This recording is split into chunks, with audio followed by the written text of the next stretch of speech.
வணக்கம் யூவர்ஸ். நாம இந்த வீடியோல பப்ளிக் ப்ராவிடென்ட் ஃபண்ட் அதாவது பொது வருங்கால வைப்பு நிதி பிபிஎஃப் பத்தின முழு விளக்கத்தையும் பார்க்க போறோம். பெண் குழந்தைகளுக்கு செல்வ மகள் சேமிப்பு திட்டம்னு தனியா இருக்க மாதிரி ஆண் குழந்தைகளுக்கு எந்த திட்டமும் இல்ல. இந்த பிபிஎஃப் திட்டத்துல ஆண் குழந்தைகளுக்கு கணக்க தொடங்கி சேமிக்கிறது மூலமா ஒரு பாதுகாப்பான எதிர்காலத்தை ஏற்படுத்தி கொடுக்க முடியும்.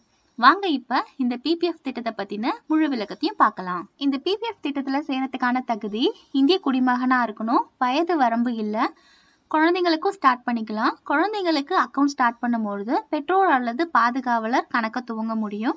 அந்த குழந்தைக்கு 18 வயதாகி மேஜர் ஆகிற வரலும் பெற்றோர் அல்லது கார்டியன் அந்த அக்கௌண்ட்டை மெயின்டைன் பண்ணணும். ஒன்ஸ் குழந்தை மேஜர் ஆயிட்ட பிறகு அந்த குழந்தை தான் அந்த அக்கௌண்ட்டை இயக்க முடியும். இந்த திட்டத்துல ஒருத்தருக்கு ஒரு அக்கௌண்ட் மட்டும் தான் தொடங்க முடியும். இந்த பிபிஎஃப் திட்டத்துல ஒரு ஃபினான்ஷியல் இயருக்கு நீங்க 500 ரூபாயில இருந்து 1.5 லட்சம் வரலும் முதலீடு செய்ய முடியும். ஒரு ஆண்டுல அதிகபட்சமா 12 பங்களிப்புகள் இருக்கலாம். இந்த திட்டத்தோட முதிர்வு காலம் 15 ஆண்டுகள். 15 ஆண்டுகளுக்கு தொடர்ந்து நீங்க 500 ரூபாயில இருந்து 1.5 லட்சம் வரலும் இன்வெஸ்ட் பண்ணிட்டே வந்த பிறகு அதுல இருந்து வட்டியோட சேர்த்து 15 வருஷம் முடிஞ்ச பிறகு நீங்க ஃபுல்லா கிளைம் பண்ணிக்க முடியும். இந்த முதிர்வு காலம் முடிஞ்சிட்ட பிறகு, அதாவது 15 வருஷம் முடிஞ்சிட்ட பிறகு நீங்க மேலும் இந்த அக்கௌண்ட்டை நீட்டிக்கணும் அப்படின்னா 5 ஆண்டுகளுக்கு நீங்க நீட்டிச்சுக்க முடியும். இதுல வித் கான்ட்ரிபியூஷன், வித்தவுட் கான்ட்ரிபியூஷன் சொல்லிட்டு 2 இருக்கு. இதுக்கு நீங்க செப்பரேட்டா ஃபார்ம் கொடுக்கணும். ஃபார்ம் கொடுக்கும் போது வித் கான்ட்ரிபியூஷன் கொடுத்தீங்கன்னா நீங்க இந்த முதிர்வு காலம் முடிஞ்சு அடுத்த 5 வருஷத்துக்கும் நீங்க கான்ட்ரிபியூட் பண்ணிக்க முடியும். இல்லைன்னா வித்தவுட் கான்ட்ரிபியூஷன் கொடுத்து நீங்க அடுத்த 5 ஆண்டுகளுக்கும் இந்த அக்கௌண்ட்டை நீட்டிக்க முடியும். இப்ப கரண்டா இந்த பிபிஎஃப் திட்டத்துக்கான வட்டி விகிதம் பாத்தீங்கன்னா 7.1%, 3 மாசத்துக்கு ஒரு தடவை மாறிக்கிட்டே இருக்கும்.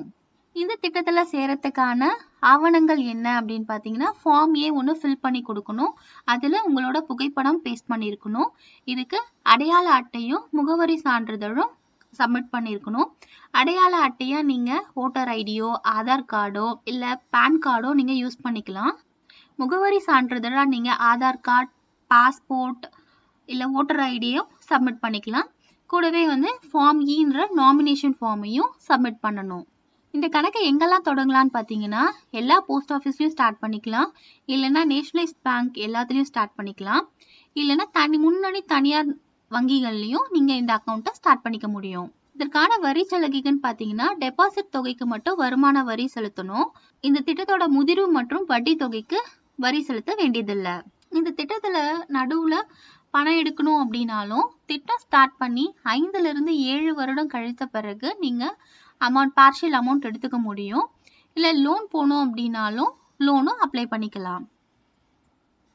உங்களுக்கு இந்த வீடியோ பிடிச்சிருக்கும் நம்புறேன். லைக் பண்ணுங்க, உங்க ஃப்ரெண்ட்ஸ் அண்ட் ரிலேட்டிவ்ஸ்க்கு ஷேர் பண்ணுங்க. ஏஆர்வி இன்ஃபோ மீடியா சேனலை சப்ஸ்கிரைப் பண்ணுங்க. இந்த திட்டத்தை பத்தின மேலும் விவரங்களுக்கும் டவுட்ஸ்க்கும் கமெண்ட் செக்ஷன்ல கமெண்ட் பண்ணுங்க. வாழ்க்கை என்பது வாழ்வதற்கே. Make easy, live happy. Thank you.